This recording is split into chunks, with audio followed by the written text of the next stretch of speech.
Y ya estamos acá con el ex dirigente sindical del Sindicato de la Bebida y conocido por todos, el señor Richard Reed. Bienvenido, buenos días, Richard, ¿cómo estás? Buen día, muchas gracias por la invitación, estoy bien. Para nosotros es un gusto recibirte porque hay muchos temas que estamos conversando en estos días sobre este nuevo partido político o algo que se le parece, que todavía no sabemos qué nombre ponerle, que estaría fundando y en lo que estás trabajando, pero queremos antes de arrancar por vos. Sabemos que sos muy conocido, pero recorrer un poquito a la persona para después llegar a donde, no sé si te veías acá, donde te estás viendo ahora, cuando repartías leche a los 12 años, te levantabas 2:30 de la mañana, arrancabas hasta las 11:30 y de ahí te ibas, puchereabas algo y te ibas al a la escuela. Contanos, ¿te veías acá en esa época? ¿Dónde te veías en esa época, a 12 años laburando? No tenía ni noción. Yo provengo de una familia trabajadora, del Cerrito de la Victoria, donde mi padre trabajaba todo el día, mi madre era limpiadora. Vivíamos en un garaje de la casa de mi abuela, todavía está, Basilio Araujo, esquina Cosa Revuelta. Y había empezado el Liceo 17, ahí en lo que era Sierra y Madrid, Fernández Cruz. Primer año de liceo. Primer liceo. Y se cuadró que había otro pibe que venía de la escuela conmigo, que había agarrado una changa para repartir leche. Eran dos, uno se enfermó y me llevaron a mí. Yo tenía 12 años, ¿sí? Tenía buen lomo, pero tenía 12 años. Y salí a repartir leche con un señor, ya le decían el gallego Lodeiro, que vivía en Lancaster y Propio, y me pasaba a buscar por Basilio Araujo y Propio, Valle y Ordóñez hoy. Y nos íbamos a comercio, todo el buceo a repartir hasta el mediodía. Era difícil, sí, pero bueno. Y ahí te formaste porque ahí abandonaste el liceo también. Hice ese año, nos echaron, fue en el 60 y pico, nos echaron. Entré en el plan 68 con otros muchos echados del liceo, en el Damaso Larrañaga, pero era nocturno. Trabajaba de día y de noche iba al liceo, pero bueno, eran años muy difíciles. ¿Veías poco a tu padre? Nada, vos contás que no lo veías nada, que tu padre estaba, era guarda de Cutsa. Sí, de Cutsa. Guarda de Cutsa, estaba todo el día laburando. ¿Cuánto de esto tuvo que ver con que vos lucharas tanto por los derechos de los trabajadores? Y mucho. Consciente y subconscientemente, cuando uno nace en una familia trabajadora de esfuerzo, donde los códigos son de la conducta, del trabajo, el posesionarse, había que cuidar el laburo. A ver, era otro Uruguay, otro país, otra sociedad, ¿no? Donde los códigos, las reglas de juego, los valores estaban arriba de la mesa. Yo a veces cuento en los centros educativos nuestros, en el de cervecerías, siempre cuando lo muestro, que para mí es un orgullo, digo, bueno, hay 2 baños, hay 3 baños, hay un baño. Nosotros en la casa de mi abuela había un baño solo y éramos casi 20 y pico. Y el baño estaba impecable. ¿Por qué? Por mil cosas. Primero porque mi abuela era una señora que mandaba y marcaba el paso. Pero lo otro, había relacionamiento, había conducta, había códigos, había reglas de juego que eran increíbles. Entonces, por lo tanto, el respeto era fundamental. Y bueno, eso se fue perdiendo con el tiempo. Yo creo que, claro, cuando uno nace en una familia trabajadora donde la otra parte es esos chiquilines que se forman en familias donde ve al abuelo durmiendo hasta las 11 porque no labura, luego al padre, entonces claro, no tiene hábitos, no, hay una situación de sinergia que no se produce. Yo tuve la suerte de caer en una familia trabajadora. Ahora, Richard, ¿cuántos años estuviste vinculado a la actividad sindical? Sigo vinculado. Yo arranqué el 7 de febrero del 82. Este año hizo 41 años. Sigo vinculado, yo sigo en el sindicato. Periférico, porque estoy en la dirección, pero muy periférico, muy periférico. Ahí está Fernando Ferreira con un grupo de compañeros jóvenes, que me siento muy representado por ellos. En un momento muy difícil de la industria, ¿no? En la realidad económica uruguaya comparando con la Argentina. Y estoy al frente de los centros educativos de la Federación de la Bebida. ¿Y qué lectura hace sobre el movimiento sindical de hoy? Sobre todo en estos últimos meses y ahora la semana pasada que tuvimos un paro por la reforma educativa, por ejemplo. ¿Cómo ve que ha evolucionado? El movimiento sindical se nutre de la realidad de la sociedad. La sociedad no es estética, es dinámica. Entonces, por lo tanto, también es lógico que el movimiento sindical se vaya asumiendo los roles de la propia sociedad. Eso es así, sucede en todos los ámbitos. Sucede en la cultura, en el deporte, en la política. hay una pérdida de referentes a nivel nacional e internacional. Los viejos liderazgos ya no existen, aquellas permanencias a 20, 30, 40 años no están más. Por lo tanto, y la introducción de las redes y el todo ya con la internet. Ahora, eso genera un cambio de paradigma. Sí. Por lo tanto, a ver, se Pero- adecua a las realidades. Pero, por ejemplo, hemos visto en varias encuestas que el movimiento sindical ha perdido bastante fuerza en los últimos años, vos mismo lo has Fuerza no, ha perdido credibilidad, pero eso viene de hace 30 años por lo menos. El movimiento sindical en las encuestas siempre está muy mal posicionado. Pero a ver, por ejemplo, pensando en el paro de la reforma educativa que hubo la Sí. semana pasada, ¿la gente sabe realmente por qué paró? ¿La gente tiene idea? ¿Y la gente ¿Cuál sabe es el cuál es la mensaje? reforma educativa? Ah, bueno, ahí también estamos dentro del mismo tema, o sea, Pero parás, la gente sabe que pero sabe. justamente, parás por algo que... Pero ¿sabe la gente?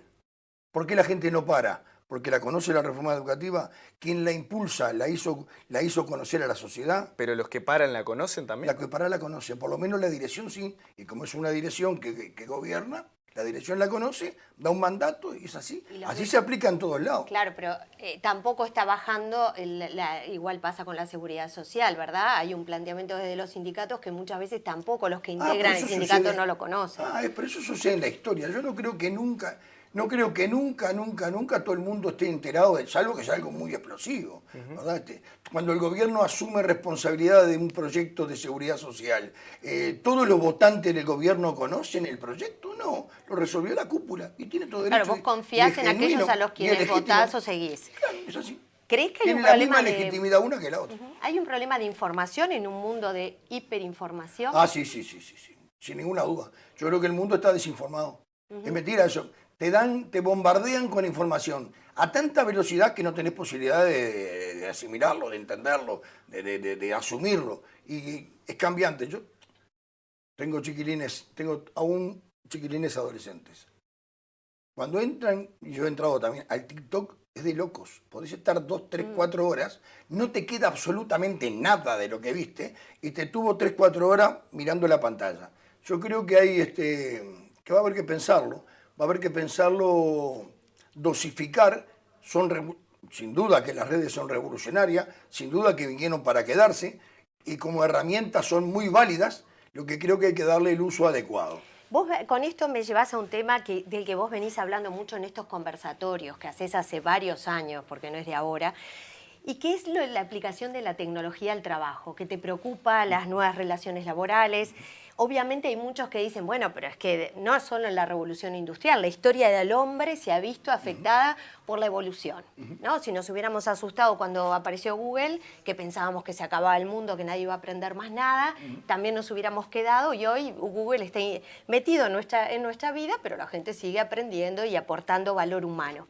¿Cómo ves vos, después de tantas conversaciones con tantas personas que has conversado, con técnicos, con la gente, vos escuchás mucho a la gente, cómo ves hoy este mundo del trabajo, la tecnología y, por qué no, también sumarlo a los temas de seguridad social? ¿Cómo es este combo que tenemos arriba de la mesa y el temor? ¿Cuál es hoy? ¿Es la tecnología o es los tiempos en los que estamos arriba de la tecnología? Yo creo que es un poco de todo. Creo que también el impacto de la tecnología, la informática, las redes, hay que evaluarla en la sociedad en cual estás insertado. No todas son iguales. Hay sociedades que están mejor formadas, mejor preparadas para asimilar el ingreso de tecnología tan abruptamente como apareció. La revolución industrial en el siglo pasado nos dio la posibilidad, casi nos dio 25 o 30 años para acomodar el cuerpo. Apareció, impactó y luego fue introduciéndose y te daba el tiempo. Vos la veías venir a lo lejos y te preparabas. Y así, el ingreso del combustible, el ingreso de la energía, revolucionó las industrias, sin ninguna duda. Pero te dio el tiempo. Esta revolución 4.0, llamémosle como quiera, de la tecnología, la informática, el software, no te dio tiempo. Ingresó y de la noche a la mañana se pierden puestos de trabajo, pero por miles. Andrés Oppenheimer, que es un argentino periodista radicado en Estados Unidos, en Miami, ha escrito una saga de libros porque se preocupó por el tema, desde cuentos chinos a... Y él mencionaba en el año 19, decía que en la próxima década el mundo iba a perder el 40% de los trabajos conocidos. Es una cosa terrible, ¿verdad? El 40% de los empleos que conocemos no van a existir más. El año pasado, en el 22, a fines del 21, actualizó a 2 años del primer pronóstico y dijo que ya la pandemia se había llevado el 27% de esos puestos de trabajo, que no vuelven más a nivel mundial. La OIT en referencia dijo que se perderían 550 millones de puestos de trabajo, dicho por la OIT. Entonces cuando uno dice, bueno, y en Uruguay lo estamos viendo, salvo que no querramos. Estamos viendo que los peajes ya prácticamente no hay personas. Estamos viendo las cajeras de los supermercados. Uno entra, por ejemplo, a un sanatorio donde antiguamente veía, antes de llegar al médico, pasaba por 2 o 3 personas, hoy va directamente al médico, un tótem te registra. Bueno, la sustitución es galopante. Los delivery han sustituido al comercio instalado. Los porteros de edificios, acá no se ve tanto, pero uno va a Argentina y se asombra, están siendo sustituidos por pantallas que en un call center, vaya a saber dónde, hay una persona que te abre la puerta y te cierra la puerta. Trabajos repetitivos. Entonces, ¿cuál será el mundo del futuro? Uno va al interior y se acostumbraba en la mañana el hombre de campo, subir al caballo, ¿verdad? Salir a contar ovejas, a buscarlas. Hoy mandan el dron. Entonces, los tratores, el tratorero está en vía de extinción. Se programa con un GPS, una computadora, salvo que un hombre para echarle combustible después hacen el trillo en el surco. Entonces, la sustitución es muy abrupta, ¿no? Entonces, hay 2 alternativas. O volver a la década del 10 y del 20 del siglo pasado, cuando se quería prender fuego a los telares, bueno, empezar a tirar cuetazos a los drones, o exigir una recomposición en el área laboral. No andaré más a caballo buscando ovejas, enseñame a manejar un dron. Claro, o enseñame a prepararlo. ¿Vamos a favor o evitamos el desarrollo o hacia dónde vamos? El desarrollo vino para quedarse. Lo peor que nos puede pasar es quedar protestando en la vereda de enfrente. Hay que exigir que el sector empresarial invierta en capacitación, que no vea la inversión como un costo, sino como una inversión. Por lo tanto, y el Estado también tiene que jugar de esa manera. La pregunta final es, reubicando, recapacitando, ¿ubicamos a todos? No, no ubicamos a todos. Va a haber una gran cantidad de gente, pero muchísimo, muchísimo, que no va a tener empleo. No solamente porque perdió el empleo directo en cual estaba, sino hasta por razones generacionales que se va a quedar se quedan en el camino, que entre 40, 50, 60 años ya no reúnen los requisitos para otro tipo de empleos. Hay que ver la realidad hoy de la gente de 20 a 30 años. Estamos con el tema del sistema jubilatorio, los cambios, la jubilación. Yo quiero creer que la inmensa mayoría de los uruguayos están metidos en el tema, pero creo que no. Creo que hay una porción importante de uruguayos trabajadores que el tema jubilatorio... Anduvo una encuesta por allí donde a 400 personas uruguayas, trabajadores de 20 a 30 años, le daban 10 palabras y le decían, ordenalo en prioridad. Prioridad mayor la 1, menos prioridad la 10. La 1 era tiempos libres, horario flexible, salario, capacitación. La 9ª era horas extra y la 10ª era jubilación. O sea, hay un cambio de paradigma que yo creo que hay que respetar mucho en la nueva generación. Nosotros estamos yendo, que bueno, hay que adecuar el mundo laboral a esta generación. Ahora, ¿le parece que es un primer paso, por lo menos valiente, esta reforma que plantea el gobierno de la seguridad social? Es valiente, sin duda que es valiente, porque esta reforma no es necesaria a partir de hace 6 meses. Esta reforma viene pidiendo a gritos que la toquen hace 15, 20 años.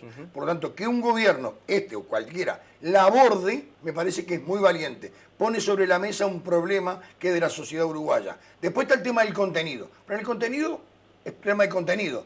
Pero la valentía de ponerlo arriba de la mesa, sí, sin duda. Bueno, el nombre suyo, hablando de trabajo, se había manejado en el INEFOP, se había manejado también en el propio ministerio y en su momento... Usted había dicho que no por sentirse frente amplista, ese fue un poco su argumento. ¿Se sigue considerando frente amplista? Sí, claro, cada vez más frente amplista es lo que significa el proyecto, el modelo país. ¿Y qué opina de cómo ha manejado el Frente Amplio? Usted ha sido muy crítico con el Frente Amplio. A veces te digo de tú y a veces te digo de usted, no sé. Yo ya te voy a decir como sea. Pero ¿cómo te sentís frente a hoy, cómo ves el Frente Amplio después de, bueno... no solamente lo que ha sucedido en su momento cuando pierde el gobierno, que a veces también hay un desgaste, la gente quiere otras opciones, pero ¿cómo lo ves hoy en esta situación en donde tiene un rol de oposición? ¿Cómo lo ves en este rol de oposición? Tomo el punto de partida de la derrota del 19. 15 años, mucho tiempo, hubieron luces y sombras. Para mí, 2005-2010, junto con el gobierno de Pepe Valle, fueron los mejores gobiernos que ha tenido este país. Después tuvieron luces y sombras, después tuvieron errores, también tuvieron horrores, y después, como todo gobierno, va, viene. Tuvo crecimiento económico, que gobernar con crecimiento económico y mayorías parlamentarias es un hándicap muy importante. Cuando se pierde en noviembre, un grupo de Frente Amplista se le dio por sacar un hashtag que decía yo no lo voté, como que la culpa era de los que votaron. Yo me hubiera hecho otra pregunta, yo hubiera dicho ¿por qué no me votaron a mí? Y al no hacerse esta pregunta quiere decir que perdí porque la culpa es del otro. Cuando es muy común, ¿verdad?, que la culpa siempre es de un tercero. Y si no asumís una responsabilidad de, bueno, ¿por qué perdí? Y quiero corregir los errores que por lo menos 185.000 que me votaron en el 14 no volvieron a replantearse prestarme el voto en el 19. Creo que se posicionó mal. Después vino un garrón enorme para este gobierno que fue la pandemia, que no se lo deseo a nadie, a nadie. Yo soy de los uruguayos que se vio representado e identificado con el rol del gobierno en pararse frente a la pandemia. Me parece, soy de esos uruguayos que, y además milité para eso.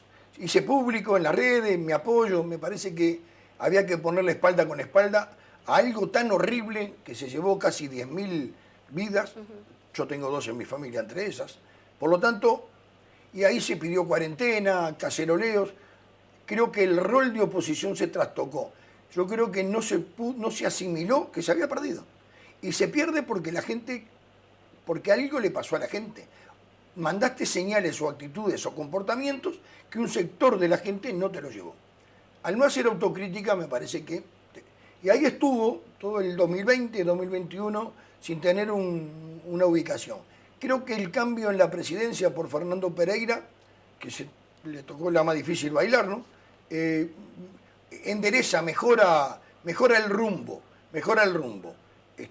Ya sin pandemia, donde la discusión es sobre la economía, sobre la educación, sobre la sociedad, ahí los debates deberían de ser más fermentales, de alguna manera, pero creo que está lejos de ser la oposición que uno querría. A ver, para no pensar que solamente es un latiguillo en contra. Yo reivindico tanto una oposición como un comentario con argumentos. Yo trataré de convencerte y vos tratarás de convencerme. Por elevación tratar de convencer a él que nos está escuchando los dos, ¿verdad? Si es con agravio, con descalificativos, él se va a aburrir y se va a retirar y seguramente quedaremos vos y yo hasta la eternidad con descalificativos. Es lo que está pasando hoy. Es lo que está pasando hoy. Y hay algunos personajes de la política que están en el extremo de esas cuestiones, ¿verdad? Ahora enseguida, si querés, nos contás un poco más, Richard. Vale. Pero bueno, vamos a una breve tanda, si te parece, Rob. Cortitísima, y ya venimos porque acá en el pecho obviamente lo paraste de una. Nos vamos a la breve tanda, pero venimos porque además queremos hablar de esta propuesta política de Richard Reed.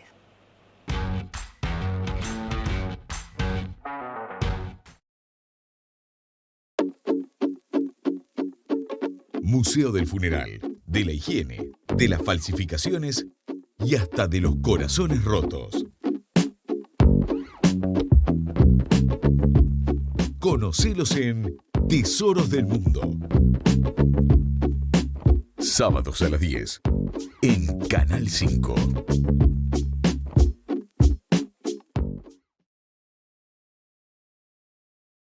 Vuelta Ciclista del Uruguay 2023. 26 equipos, más de 155 corredores, 15 departamentos y toda la emoción. Vuelta Ciclista del Uruguay 2023, del 30 de marzo al 9 de abril, en vivo, en Canal 5.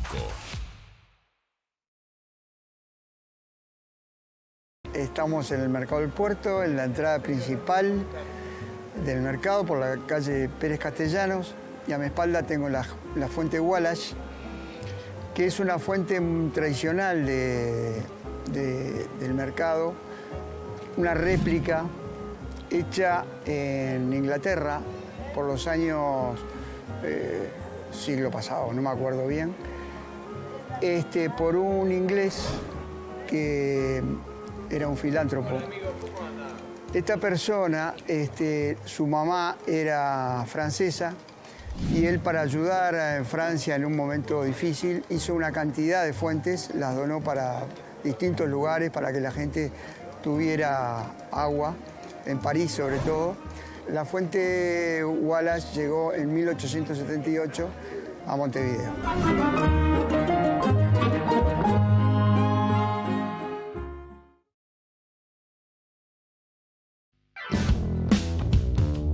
Descubrí el mundo creativo del siglo XXI.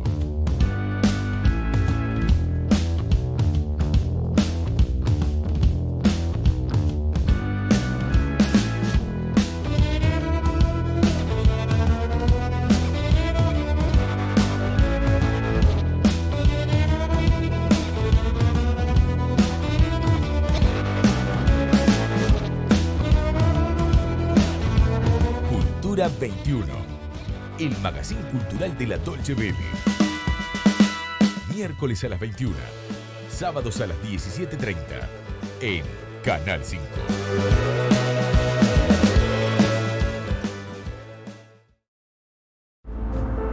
El Banco República está cumpliendo sus primeros 125 años. Abrió sus puertas un 22 de octubre de 1896, funcionando en el edificio que era anteriormente del Banco Nacional, que había dado quiebra 6 años antes. No puedo yo olvidar al presidente de la República de 1896, don Juan Hidalgo, puesto que sin su apoyo, sin su voluntad y su prestigio, no se hubiera producido entonces la fundación de este banco. Patrimonio Silencioso Ciudad Vieja. Martes a las 20:30 en Canal 5.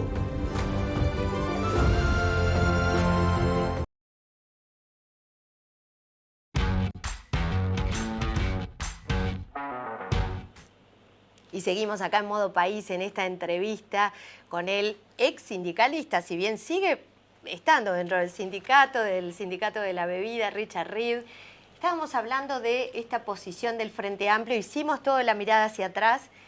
¿Cómo los ves hoy? Estábamos hablando de eso en el corte, ¿no? De cómo ves hoy al Frente Amplio, y al Frente Amplio y en general a la política, con esta rispidez con la que se está manejando. Cortito, creo que en la política hay un gran ausente, que es el debate político, la confrontación de ideas. A veces el término confrontar puede... No. Está bien aplicado. Confrontar la idea, poner una contra otra y buscar puntos de encuentro. Porque si sabemos de antemano que es romper puente, no vale la pena. Pero creo que las síntesis son muy importantes.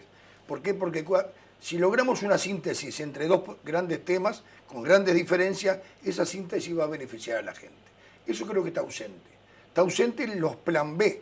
Hoy fulano plantea tal proyecto y Mengano lo bombardea. Pero no sabemos, Mengano, cuál es la alternativa. Si no es esta, ¿cuál es la tuya? No aparece. Entonces creo que es el ABC, es una forma de ayudarle a la sociedad a crecer.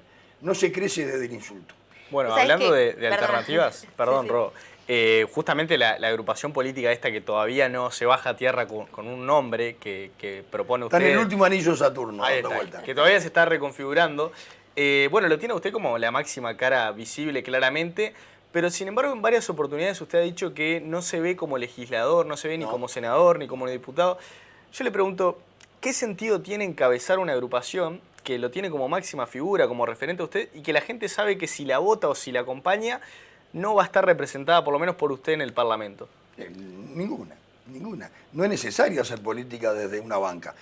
Son importantes, claro, son importantes. A mí me ofrecieron en el 84 ser diputado, podía haber sido, porque el que fue el lugar mío salió electo. En el 99 también podía haber sido. senador en el 2009 y senador en el 2014. 2014 acompaña con Las 4 veces podía haber sido legislador. La lista de Astoria acompaña. No es para mí, sí, no es para mí. No es para mí, no es para mí. No tengo ni la capacidad, ni la idoneidad, ni las ganas y me aburriría mucho ya. Claro, pero ¿por qué entonces crea una fuerza política? Pero, tiene un fin de... Claro, lo que pasa es que creer que hacer política solamente se hace desde una banca es un error conceptual. Uno hace política desde el comentario, uno hace política desde la organización. Yo me siento muy cómodo organizando. Si, con mis errores y mis aciertos, cuando me he propuesto organizar algo, ha salido bien. Organizar, se necesita estructuras, se necesita dar posibilidades.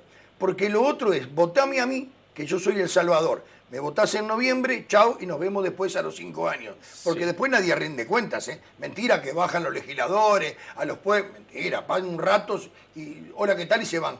Yo creo que la política se hace, la gran política se hace de muchas maneras. Una de ellas es armando herramientas, armando instrumentos, generando en el interior espacios para que la gente pueda discutir y ser escuchada. Claro, pero yo lo que me siento cómodo ahí. Lo que no termino de entender, en realidad eso es lo que usted viene haciendo desde hace muchísimos Pero ahora años. sería en una organización política. Con un fin de que sea votada, ¿o no? Ah, por supuesto, claro. Entonces, ¿por qué usted no sería la máxima cara? Eso es lo que no... Voy a ser la cara visible. Lo que a esa función, a ese laburo van a ir otros.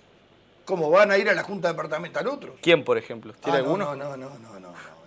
Todavía no hay nombres. Todavía no hay nombres. No es necesario, no importa. Todavía no querés contar nombres, pero un nombre No es que no quiera. No están los lugares No tengo definidos. Autorización. Bien, perfecto. Bueno, para que no te autoricen a vos, es que hay nombres por ahí. Hay que ser respetuoso. Una cosa, Richard, tú, justito con lo que estábamos hablando detrás de cámaras también, que hay una forma de hacer sindicato de Richard Reed y por algo has conseguido la cantidad enorme de beneficios que han conseguido para la bebida y que algunas charlas das, pero deberías dar muchas más para conocer esa forma de hacerlo que puede servir para muchos. Pero un hombre como vos, que se sabe sentado en las mesas de negociación hace 41 años, va a la mesa de negociación con lo que recién decías, con un plan B, con su mejor alternativa negociada, ¿no? A un acuerdo negociado, una MAN, como dicen los de Harvard. Vos sabés de todo esto, lo que es ir con alternativas, con opciones, si no sale esto, ¿qué saldría? Vos sos de los ganar-ganar, no sos de gano yo y te mato. En este partido político vos tenés que estar manejando determinadas alternativas, porque vos nos lo mostrás como una cosa que está muy en proceso de creación, pero estoy segura que tenés mucho más que eso. Un hombre como vos no arma esto sin tener una visión y sin tener un hasta dónde queremos llegar o hasta dónde aceptamos llegar, si no llegamos todo lo que queremos. Contanos un poquito de eso. Contigo. Es así, sí. Es así, sí. El apuro en crearlo está condicionado a ser muy respetuoso de los que se fueron acercando alrededor mío. Donde al comienzo era gente votante frente amplista, desilusionados, desencantados, enojados. Entre esos estoy yo. Que no dejamos de ser frente amplista en el concepto frente amplista. Porque uno puede ser frente amplista sin comulgar con la política del Frente Amplio. No hay que confundir, no hay que confundir. Por otro lado... ¿Eso significa que en una segunda vuelta, por ejemplo, usted... No significa nada, si ni siquiera está formado el grupo. No te puedo dar ninguna respuesta. Eso lo resolverá el grupo, el equipo, la orgánica, no tengo ni idea. Ni idea tengo. Usted dice frente amplista de lo conceptual, entonces. De lo conceptual, claro. Lo ideológico, más allá de las personas, o como lo Mi cabeza es una cabeza de izquierda, pero yo converso con gente que se acercó, que es de centro y de centro izquierda, votantes blancos, votantes colorados, votantes de Cabildo. He tenido buena charla con gente votante de Cabildo, que vaya una cabeza muy abierta. Me parece que no es nada nuevo esto. Esto fue en el 71 también. Sentaron los demócratas cristianos con los marxistas. No es nada nuevo. La calle Pou logró conformar un sombrillón donde debajo metió gente que hacía 3 meses se estaba peleando. El Partido Independiente con Cabildo. Eso es un poder de síntesis y de capacidad muy grande. Hay que respetar y valorar la valía de un dirigente político que logra lo que a otro le parecía increíble. Lo logró. Y lleva 3 años de gobierno y sigue gobernando con esa coalición. Por lo tanto, en el error... No te me vayas de lo que te pregunté, que yo quiero que me vayas ahí a dónde es eso que estás viendo. Entonces, yo creo que... Vísteme despacio que estoy apurado. Yo hablaba hace un tiempo atrás, cuando, Richard, esto es como un huevo duro. Querés comer un huevo duro son 8 minutos. Si lo querés cargar en 6, lo que me pasó por agua. Hay que darle sus tiempos. Todo tiene su tiempo. Y mucho más cuando vos tenés un solo cartucho. No nos podemos equivocar. Primero porque generaríamos una nueva frustración en mucha gente joven que se ha acercado a este espacio de reflexión. Mucha gente joven que me alegró muchísimo. Y después gente que mucho respeto viene de otras tiendas políticas. Entonces, por lo tanto, hay que crear algo nuevo. ¿Dónde nos ubicamos? Obviamente, si fuera fútbol, ni en la Ámsterdam ni en la Colombia. Ahí está el tiroteo diario. Nos ubicamos en la Olímpica, donde ahí te juntás en la Olímpica, vas a comer un chorizo o te encontrás en el baño con el que está a la derecha y con el que está a la izquierda. Nosotros estamos en la Olímpica hacia la Ámsterdam. Centro, izquierda, izquierda. Ahí convivimos. O sea, una cabeza progresista. Sí, pero llegado el momento, por eso vos ahí decís, yo estoy en la Olímpica, pero llegado el momento has planteado que votarías a Orsi o apoyarías a Orsi. Yo me identifico con Orsi en muchas cosas, lo conozco hace muchos años. Pero además hemos dicho más todavía. Hemos dicho que me parecía muy genuino, muy legítimo y muy inteligente lo que la calle Pou había armado en el 19. Se creó un estado de ánimo de que había que cambiar, que el ciclo Frente Amplio se terminaba y había que producir el cambio. Yo creo que tenía claro que el Partido Nacional por sí solo no lo podía hacer. Por lo tanto, conformó esa alianza electoral que después se constituyó en una coalición de gobierno y me parece muy sabio. Hay, no sé, ponerle la mitad de los uruguayos tienen una identificación ideológica más o menos en la coalición multicolor. El otro 50%, por ser gráfico mitad y mitad, la gran mayoría la tiene en el Frente Amplio, pero no todo. No todo el Frente Amplio cubre ese 50%. Por lo tanto, yo me identifico en ese otro sombrillón, con planteos de izquierda, socialdemócratas, tendiendo puentes, con coincidencias con cosas del Frente Amplio y diferencias también. Y algunas visiones que son nuestras, que podremos compartir o no. Si a mí me preguntaran, por ejemplo, hablemos de política internacional, bueno, un poco podemos hablar, sí. Y hablemos de América Latina, ¿qué es la democracia? ¿Qué es esto? Y mirá, si querés identificar la democracia, no pongas como ejemplo a Nicaragua, porque ahí la democracia no existe. Bueno, y que habrá compañeros en el Frente Amplio que dicen que sí. Para mí no, para mí, en dictadura, en Venezuela yo estaría preso.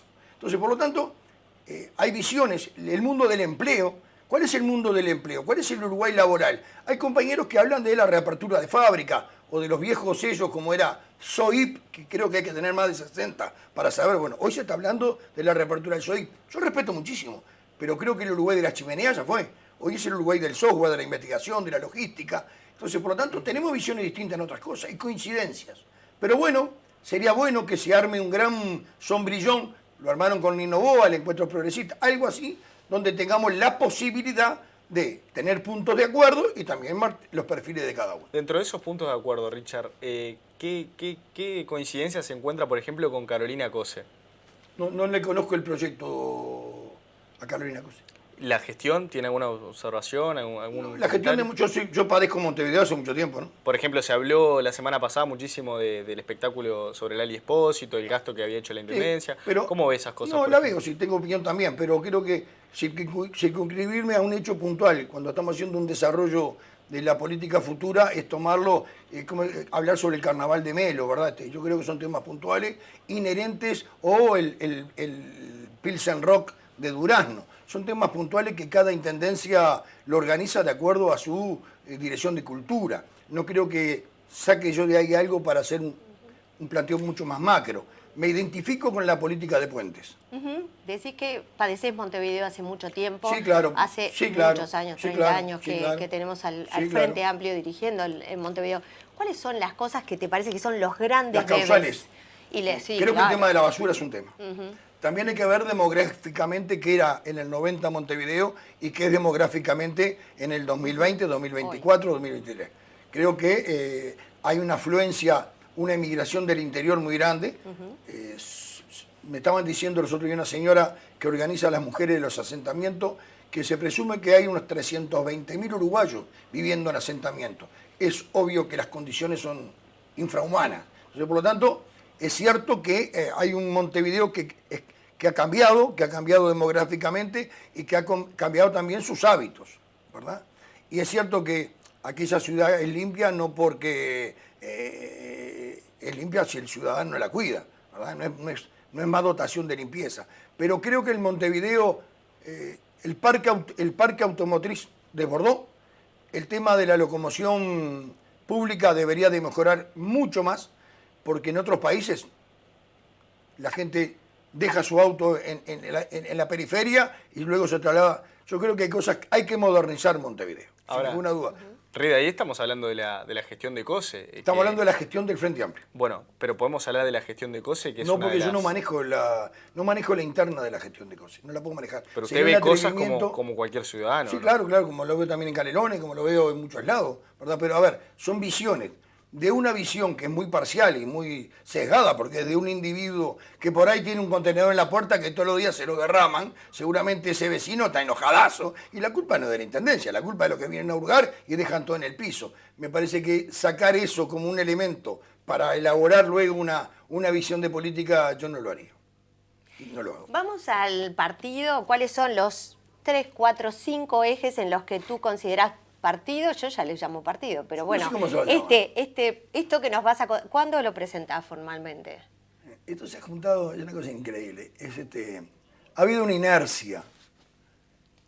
Tenemos gente por muchos departamentos. Se han juntado hasta 80, 90 compañeros de todas las tiendas, ¿eh? En algunos departamentos.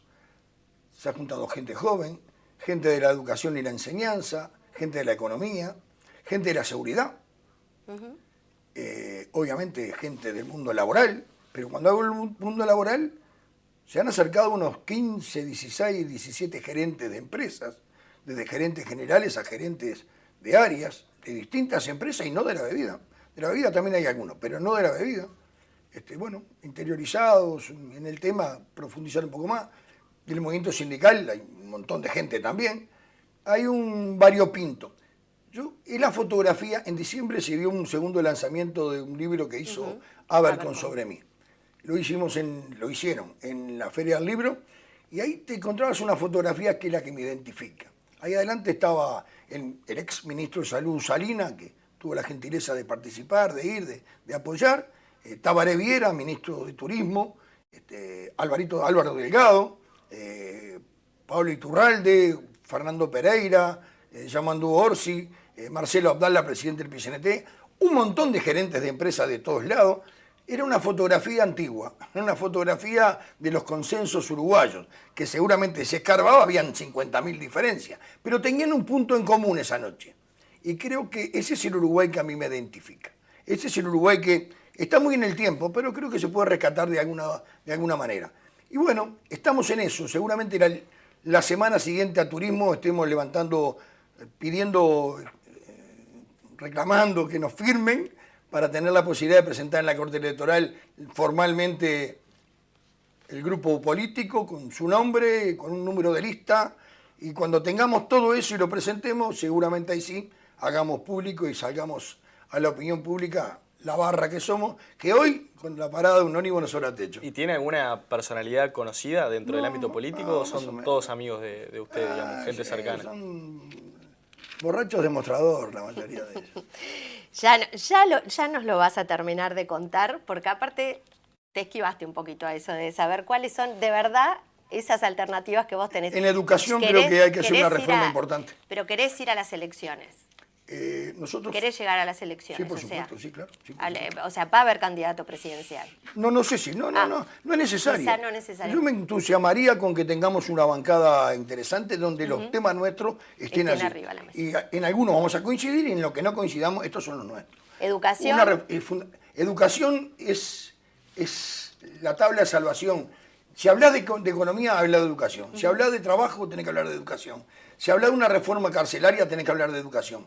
Educación es el pie inicial. Sin educación, sin una reforma educativa de verdad, donde la prioridad y las prioridades sean los chiquilines, es muy difícil. El tema económico siempre va a estar ¿verdad? Porque depende no solamente del buen manejo de las finanzas en la micro o macroeconomía, sino también de los vientos exteriores, cómo se posesionan los precios internacionales. Hablar de educación sin reforma de cárceles, en las cárceles hay un denominador común casi en un 30 o 40%. Los ingresos son de pibes, jóvenes, pobres, adictos y jóvenes. Y analfabetos. Por lo tanto, difícilmente entren al mundo laboral. Lo más probable es que reincidan.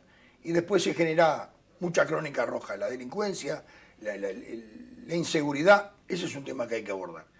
Y el tema que me tiene a mí muy tomado hace mucho tiempo es, ¿cuál es la matriz laboral del Uruguay? ¿Hacia dónde va la matriz laboral? Yo tengo chiquilines de 17 años y una nena de 14. Tengo otros mayores también. Yo no quiero que sea el pasaporte. Yo no quiero que vean su futuro fuera del... Quiero que vivan acá, que vivan con su familia, que somos un familión nada más.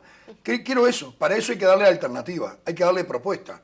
Hay que decirle, señores, vamos a invertir en ciencia, vamos a invertir en el software. El software es una industria potencial en Uruguay, que tiene una carencia de, según me dijeron, cerca de 19.000 puestos de trabajo sin ocupar. Bueno, hay que trabajar para allí. El agroindustria, ¿tiene valor agregado o no tiene valor agregado?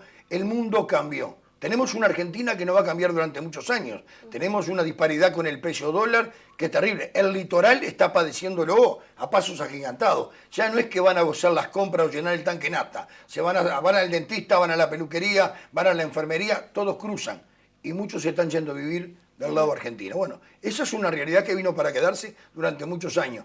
Esas son las acechanzas que tiene la política. Creo que hay que trabajar sobre eso. Tenés un gran desafío por delante porque después de todo esto y de los años que venís manifestando, ¿verdad?, la forma distinta de hacerlo, ahora sería la oportunidad de verte en esta otra cancha. Así que, bueno, desearte lo mejor y saber cómo avanza, lo vamos a querer saber. Queremos a mí me saber van a ver tendiendo puentes. Si yo tengo diferencia con una persona, tengo de 10, 9 diferencias y una coincidencia, voy a tratar Desde metiéndole el dedo a la coincidencia. Porque si logro cerrar la coincidencia, capaz que en vez de 9 son 8. Esos son tus años de negociación, que Son seguro eso. es parte de Es ese parte de gran eso, sí. know-how que Aprendí vos con tenés. otros. Te agradecemos, A Richard, ustedes por la tu invitación. presencia. Estuvo muy bueno.